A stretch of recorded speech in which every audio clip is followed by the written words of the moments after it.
Hello, everyone, and welcome to another episode of Sha-Poppin podcast. I'm your host, Stacy, with a Y, no E, and I am sitting here with Miss Veronica Harrison. V with the Y, no E. There you go. I like that Y, no E. I've never heard that. Hey, Stacy. Hey, so this is a little different for us because the last time and the first time that I met Veronica, she was actually interviewing me. Wow, that's for so an true. award. So now, it's 360. We're back Tables have around. turned. Yes. But this is very exciting. We're here to talk about, I'm pretty sure something that is very near and dear to her heart. It's her first book, and the book is Hood Healing. Yeah. Hood Healing. And support her, support this book.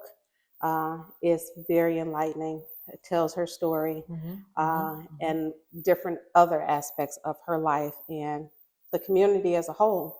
So the first thing that I read that stuck out to me was in the beginning was when she put down, she had a bunch of faces. So we had like Maya Angelou, we had Trayvon Martin, we had DMX, Duke Ellington, Sandra Bland, and the list goes on. Langston Hughes, Ida B. Wells. So it was a list of people outside of some of her family members that she thanked for her inspiration to the book. Right. But then she had this statement on there that says, "I feel and hear all of you deeply in the wind, sun, air, and my soul." So when I actually read that, it's the middle of the night, I read it, I got chills because I felt that. It was so strong and powerful. So I felt that in my spirit. So I'm not gonna talk long because I can get winded. Everybody comes in, I can get a little winded, especially when I'm feeling something really, really positive and good. So I'm gonna let Veronica introduce herself. I'm gonna let her talk about her inspiration and talk about the book. And you know how I do it here, nothing scripted. It's just comfort. So let's go. Thank you, Stacy, for having me. This is such an interesting place to do a podcast because I've recorded quite a few, but never with a scenery that smells so good. So Thank you. Shout out to Sha-Poppin. Yes, our first time meeting, I was working with Stacy and an organization, Light, that I do communications work for. And she was winning an award. And I think that after that, she and I stayed acquainted on social media. And I was always pretty impressed to see the work of you in the community, what you're doing for Light and other people. So I'm happy to be here. Thank you. I Happy am to have V.L. Harrison. I am author of Hood Healing. I am a Chicago journalist and publicist. I have my own communications firm called V.L. Harrison Communications, where under that umbrella falls authorship, as well as publicity work and communications work I do. Wonderful. So my book is almost 3 years old, and people are still talking about it. That's a great thing. That's wild to me because one of the big things growing up, everybody knew when I was a big reader. You kind of lose that touch a little bit when you become a mom. And it's like, hop on pop. Oh, yeah. I do love green eggs and ham. I started reading less of what I wanted to read and more of what I had to read for the growth of my children. And I'm a mother of 5, which is probably bigger than author and publicist. Oh my goodness. And that's news to me. She looks like a teenager herself. So I am a mother of 5. Boy, have God help me. Okay. My oldest just made 16 just yesterday. My oldest, Sarah. So I am a mom of 5, and that is the job on this planet for me. But in addition to that, Hood Healing was my very first stab at a book. Seriously, because my mom would tell you when I was in 3rd grade, I wrote a book for like an junior author program. And they published it in like little staples and everything. My mom said that's my first book. So she go around telling everybody this is my second book, but this is a truth from the author. Mom, get over it. That was just a project. I was not published. This is my true first book under my right name, my journalism name, in which I've been doing for about 15 years. Oh my gosh. I graduated Columbia College Chicago with a yearning to tell stories about Chicago in and around Chicago. Okay. And now I tell stories over the world. I've been traveling all over lately with a client of mine, Pigment International, which is a Black art collective that allows me to write about the impact of Black art on Black lives. Okay. In doing that, I led myself in so many rabbit holes, facets of businesses and publicizing and communication consultancy and all that. My brother got murdered and all of that, right? So I decided that one of the things that I didn't love about journalism is I could only tell other people's stories objectively.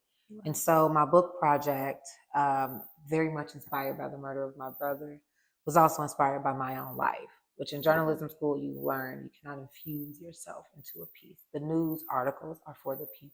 Right. So I learned to write about the people, but also infuse a lot of the elements of my life growing up, right? Growing up in the hood, per se, growing up with very little resources and finding people along the way who took care of me, literally and figuratively, people who kept me, literally and figuratively, and creating space for me to tell my story. That's what hood healing was. Journalism, you couldn't do that. But here's how I got them, Stacey. Okay. I made Hood Healing a very journalism-infused book. It features other journalists that I'm growing up with and that I've admired over the years and decades, including Gerard McClendon, a PBS journalist. Donald T. Pungo wrote The Ford. He's an MTV journalist and going on with his thing, doing the Grammys and all sorts of cool things. Sylvia Snowden, who started off at CAN TV and now she's a WGN reporter.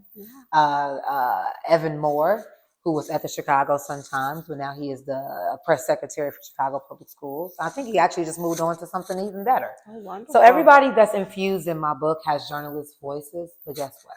We're telling our own personal stories. That's right. Because I said as journalists, we always tell the stories of the people, and sure, I can write about Black life and how I lived on the west side of Chicago where I grew up, but I do that through other people's voices. Hood Healing is in my voice. So it's a very personal story. And my main basis of the book is the intergenerational trauma that I am surviving. Yes. And I always tell people it's called Hood Healing, not Hood Healed. Because healing is a process. Yes. And if you have known me in any facet of life, teens, 20s, 30s, there's always something going on, good, bad, or indifferent. All right. And so I very transparently tell these stories. No shame, a little bit probably when I was writing, but I got over it. But that's your story. It is. And that's what makes it so personal. And that, I think that's what grabbed me in some of the stories that you had, especially when I actually can relate to the fact that I didn't know that you grew up on the west side of Chicago. And I grew up on the west side of Chicago. West side? Yes, ma'am. Yes, on the west side of Chicago. So I was able to relate to the west side of Chicago. So, you know, like I said, I'm going to promote you. I'm going to just put you on this podcast so people can actually understand you. Thank you. It's available on Amazon, $19.99. Get your copy of Hood Healing. That's right. That's right. And thank you for the support. Absolutely. I think the growing up on the west side element is so many stories inside of that. My dad is a recovered drug substance abuse user. And when I was young, I had no idea. Something really funny that I learned maybe like 2-3 years ago was that when I was a baby, like a newborn baby, and even in my toddler years, I had no idea that my dad was using. I couldn't comprehend that. But I wouldn't go to him. I wouldn't let him pick me up. I wouldn't let him touch me. They say I would cry and have a fit. So they always say I was a child with, like, I don't know, this Southern slang about this veil over my eyes, and I had this sense of wisdom. But I always have been older than what I am. And I used to hate that. I used to attract all the things that an adolescent would attract: bad boyfriends, you know, teenage pregnancies around me. I had my first baby at 21. I wasn't a baby, but I was a baby. I was in college. And all these things around me, all these factors, but I always had this sense of old lady. It's your spirit. I think that's what old they would spirit. say. That's old what they say. soul, old spirit. Old spirit, yeah. So I always kind of knew how to get myself out of things. But I didn't. Right? Still a kid, but kind of knew that there was this path greater, literally. And God would always put these things, nature and God, I believe in both, would always put me where I needed to be, when I needed to be there, good, bad, or indifferent. And so growing up on the west side, having a dad that was dibbling and dabbling in a lot of different lifestyles that were good or not good for his family. I found myself growing up fast, but under the right pretenses. I had a mother that really, really, really pushed education. Like, it was obsessive. Like, probably why I took on the love of reading more so than most kids. It was an escape for me. So was school. But then from that West Side life, Stacey, in about the 6th grade for me, maybe about 11, 12, my parents transitioned us into a little quiet suburb, quiet at the time, Bellwood. Okay. For us, we knew that there was like this line of betterment, but we didn't know betterment. So we didn't know how to perceive a Bellwood life or coming from the West Side and having good grass, literally. Right. The transition. As children, my siblings and I still may have so much of us that was impacted by a city life that has impacted us as mother and women, and now a deceased brother. It was very impactful for me when my friends knew that my life was different. I had a friend, I remember to this day, she's still my best friend, said to me, or I heard her saying to someone in the background, y'all, they got carpet in their house. Their walls are clean. They got upstairs and downstairs. I never forget what we didn't know was luxurious. So here's the weird twist and climax in that, is that we were West Side, but borderline Oak Park.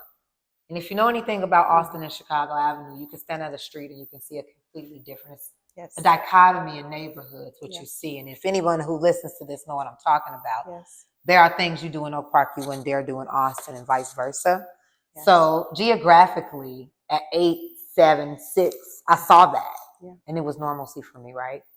So then growing up on the West Side and borderline Oak Park, I knew that there was betterment. So then by the time we got to Bellwood, I was like, oh, this is what this is. Right? It was the crossover. Intergenerationally, that's traumatizing. And I wrote about that in Hood Healing and how I lived these double lives, knowing this and living this and having a brother that we could not get to live in a suburb, addicted to the city, if you will, and even uncles still, who are dedicated to that one way of life because they don't know another. I wrote a lot about how inside of our own families we suffer and still love them, and how that traumatizes us, and how those mistakes then transfer on to the next generation. And so being a mom of 5, starting a family young, being married and being divorced, being married outside of my ethnic origin. I married a white man and I have 4 mixed babies after a brown baby. And that is such, people say, so what that got to do with it? A lot, a whole lot, because I culturally shifted a lifestyle, all right? And now I have, even post-divorce, a cultural shift. It's interesting when your children don't look just like you. And it's cool, but interesting to say the least. And so all of that being said, I questioned how on earth would I be able to raise children with all this messed up stuff happening, without all this messed up stuff happening to them. And so I titled the book Hood Healing because I thought about, honestly, what it is that we needed to get past that. And so I go all the way back, Stacey, to slavery. Because I find that to be an integral moment that people in this country refuse to confront. There are white people that just get it. And there are white people that just don't. Right? And not to their fault, how do we get it in an education system that doesn't teach it correctly? In a country that twists stories to make certain things look certain ways. And so Hood Healing is really shining the light from a bunch of journalists about how our intergenerational trauma has been perceived and will be perceived from future generations. And so it's kind of like flipping the script, right? And so with a 16-year-old sassy girl, what can I do now that I am self-aware that my mother wasn't allowed to do when I was 16 and sassy? How do I then confront my own traumas with Sarah different than what my mother was able to do? The most special thing about my book that I am yet to say, my bad, she'll be mad about this, my mother is in my book. When I turned my manuscript into my editor, she was like, something's missing. So I was like, okay, I took it back. I said, all right, I threw some more quotes in there. I threw in some statistics. She said, she threw it back. She said, no, something's missing. Foundation. She said, sure, you're a good storyteller, But who tells your story of what happened when you were traumatized? Mm-hmm. And I said, please don't tell me you asked me what you asked me to do. Mm-hmm. I knew where she was going. Yes. And so at 34 years old, my mom and I how your mama say, I'm not your little friend growing up. We friends now. Mm-hmm. We've learned how to be that, but boy, do we have our time. Oh, yes. Oh, yes. And so I think that when her voice was implemented into Hood Healing, about the story for us. When we think about being traumatized, when we think about being hurt from our family and what they've done to us, we look at it in this negative connotation. But why can it not be an opportunity to do something different? Exactly. You know, without taking away what I love about my mom and dad, without taking away the path that they have chosen for me, how do I take all those things collectively and pour them into my children differently? So that maybe they can see, even though I have been traumatized, I've had a life of trauma. Our people have had a life of trauma. Mm-hmm. How then do we interject that? And the trick bag was that now I have mixed children. So there's a story to tell about what Europeans happened, what happened there, and there's a story to tell about what happened in Africa. And so there's an opportunity for me to heal something inside of them and even in our own community.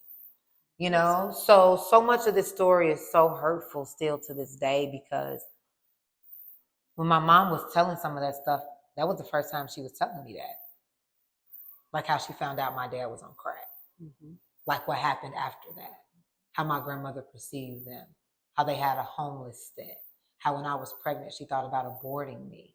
Like so much of that goes into raising your children, and we don't talk about that. It's taboo. It is so taboo, especially in Black homes. Oh, yeah. It is so taboo because of the shame of slavery still living within us. Mm-hmm. And you felt that line because you are of the diaspora. That's right. You are of the African people who were snatched. You are of the African people who are now living in a country that does not honor you and respect you. Yes. And of the people and of the generation that are business owners and mothers. So it's just this transition in how we tell the narrative of the story. And this was really easy for myself and the journalists that I brought into this, because we are all a group of Black journalists and influencers, with the exception of my mom, which is why to me she didn't fit at first. She get mad when I say that. But she didn't. She's not a journalist. But she didn't see it from I didn't that see her. point. She didn't. Mm-hmm. But she really belonged in the story. And when I would get Fox News interviews and be around the world talking about it, I can't help but say how she helps make the book so much, because she told the story of me. All that's a part of me, you know, and it was shameful for her to tell a lot of that. We cried together. She stopped. I called back. Mm-hmm. You ain't, like you just did me today. You ain't getting out of here without telling that story. I know. I'm like, no, it's important. It's important. And so I think that her bringing it full circle is really what people was attracted to. Because on top of having an MTV, a WGN, somebody from the Sun Times come in, all the people I went to school with and that I now work among, it took my mama to really tell my own story and my own trauma. Right. So Hood Healing, the really basis about it is, how do you confront your trauma to make it better for the hood? The hoods that we grew up in, the hoods that we're developing for our kids, the programs that we're doing for our kids. How do we then infuse healing, life skills, mental health awareness into all of that without just being one broken generation from another? Breaking that generational curse. Breaking that generational curse. Yes, Thank you for saying that, because that's so much what the book is about and for. Yeah. And so I cringed when my daughter picked it up at 14 years old. I'm like, shit. You never know. Yeah. It's important. You know, and I thought to myself, well, do I want her to know at 34? The traumatic stories of her and her dad and I trying to work on a relationship that we didn't understand the importance of. Do I let her know that now? Do I make her wait? No. And so passing on these stories are so powerful in our community, Stacey, because something that scares me to say, that I've been finding myself saying a lot, is that the generation of older people who have the history locked inside of them are aging. Mm-hmm. My friends are losing their parents already. Mm-hmm. You know, I have one grandparent on this earth, you know, and so who else will tell my child what could potentially be wrong with her mental health? Right. Why could she potentially be having struggles getting through relationships and life. Mm-hmm. And how better to steer her than telling her what happened to me. Exactly. And so Hood Healing is really a book for everybody. Mm-hmm. It was a huge misconception when people thought it was just for Black folks, because I have an alarming amount of white people who were very interested in that. Mm-hmm. Because, oh my God, I had no way they felt this way. And just create dialogue that's not uncomfortable. Right. You know, just it's so maddening to me that racism is still a thing and this dialogue being uncomfortable is still a thing. Really? Right. Right. Because if we don't comfortably talk about it, that means we ain't over it. You're absolutely right. And we can't get over it. Right? In 2024. It should be absolutely atrocious for any mother who has seen footage like I have of Martin Luther King days and riots and people being sprayed like dogs to then tell a story of George Floyd. Mm-hmm. What are we doing? Yeah.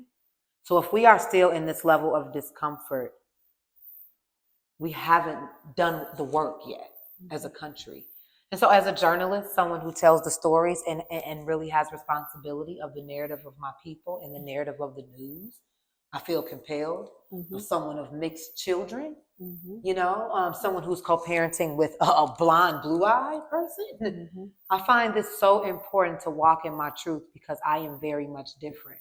I have a brown-skinned daughter who will go to school and get her history from a different vantage point. I have children who are in a predominantly white neighborhood now who will get their story served to them from a different vantage point. So get it from mom. Yeah, I'm the news. That's right. You have all that knowledge that you have to share with your kids. Thank you. And you're absolutely right. Just going back to breaking the generational curses and the taboo and homes that we're still dealing with today is very important. It is. And like I said, I went through your book and it started, I saw where you had told the story about you were 8 years old and finding out things that you did not understand. Yeah. So it's like, what do you do with all this that, I don't even know the words, like, you burst. Yeah, it's like, what is that? I mean, why is my mom acting like this? Yep. What is my dad doing? Yep. I see these things, but I don't get them. Right. I don't get them. Right. And so now, raising my children, I have them around like my mom and my grandma often, and raising them, and even just people who've mentored me throughout the years. I'm just very blunt and open.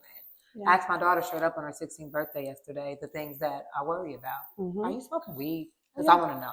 Oh, absolutely. And just realizing that my trauma came from a lot of things being hidden from me and me figuring it out later.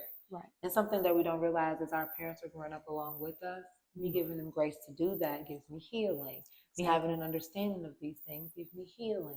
Me understanding circumstances, drug abuse, teen pregnancy, neighborhoods, environments, socioeconomics. That heals you when you become self-aware of where you've come from and why things are the way that they are. Exactly. And so it's a conversation that I kicked off that I hope my nieces and nephews will take to the next. And I hope our grandchildren are talking about these things and they come and ask us.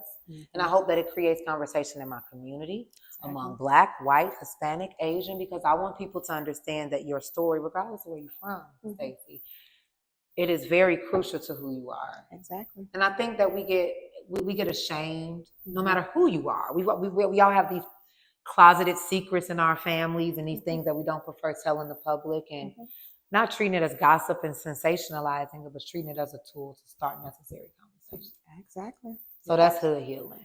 And that book is so instrumental. All you have to do is pick it up, read it, and a lot of us are going to resonate and be like, I feel that. And I felt that from the first page when I opened it up. I was like, wow, I'm feeling this. And just being able to relate to what you're saying. I'm much older than you. But you know. But I know because I've seen it before. I see it now. That things do need to change and we need to come together to understand each other's background because we all have a story to tell. People come to you with a past and some people come to you with a past and a present. That's right. And people need to understand that nobody's perfect. That's right. And it doesn't matter how old you get, you're still in a learning process if you choose to learn from it. And we can learn so much from each other if we choose to do so. Yes. this is exactly the type of conversations that I want rooted from Hood Healing. Mm-hmm. People having those really frank conversations about who we are, where we're going, what we didn't know. Mm-hmm. You're talking about a people whose documentation was taken from them, their culture was taken from them. Mm-hmm. So I just think it's really important that somebody starts a lineage of telling these stories this way. Outside of TV and reality TV and the Kardashians, what are we doing to tell the stories of our people for all people? Exactly. For all people. Exactly. So thank you for giving me this opportunity to tell my story. Thank you for giving me the opportunity to talk to you today, but more importantly, to get into this book. Thank you. And it is so important. Like I said before, I cannot stress enough. Get this book, support her, but also do your own healing from this book. For sure. And I said it's Hood Healing for a reason. It's a process. It's a process. I still go off and feel a little crazy. Yeah. You working on yourself as you're healing. Exactly. You're figuring out what makes you tick and how to better do things. You're figuring out wisdom, who to be around, what friends, what's foes, right? So it's a process. So thank you for giving the people an understanding of that process. And my book available on Amazon, Hood Healing, for $19.99. Absolutely. And for your Kindle readers out here, also available. You can do the same thing. It's available. That's but right. Support is so important for us all to support each other, so that we're not consumed with all the naysayers and the negative inspirations, because we can move around. And one quote that I always say is that history has a way of repeating itself if we allow it. So we have to stop that history, especially that bad history, from keep resonating and coming back and coming back. Right. Stop it, and let's start this healing. Hood healing. Hood Healing. Thank you so much. Thank you. Thank you for this opportunity. I appreciate you so much. I appreciate you. And once again, another episode of Sha-Poppin Podcast. We had a very good conversation. Please, again, support, and we'll see you again next time. See y'all again. Bye-bye.